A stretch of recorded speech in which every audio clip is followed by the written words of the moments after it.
So, if you don't know Christ, if you haven't discovered Christ, a good place to start is Colossians. People are found dead in your trespasses. You're dead in your trespasses. Like you've trespassed. You're done.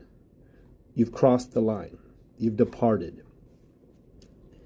And your heart is wrong. Your heart is typically described as uncircumcised, meaning you haven't really been given the new life in Christ.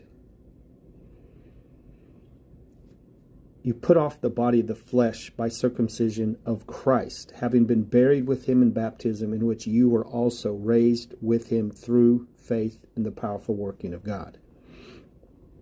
And you who were dead in your trespasses and the uncircumcision of your flesh, God made alive together with him, with Christ, having forgiven all our trespasses.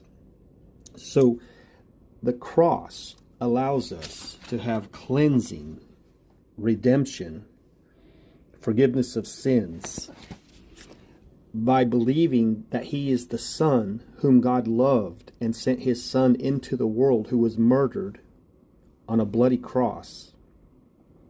But then God rose him from the grave, brought him back to life. And so what's happening is when you put your faith, you're reconciled. When you put your faith in Christ, he reconciles you to the Father. You have a relationship restored that was lost in Adam. You're no longer alienated. You're no longer strangers. You're no longer separated. You're no longer without hope. You're no longer without God. By canceling the record of debt that stood against us with its legal demands.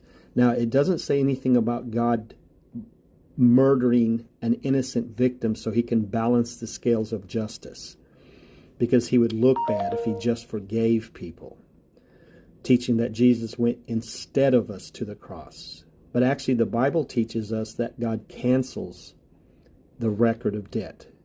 Doesn't get it paid, isn't paid, it's canceled through forgiveness.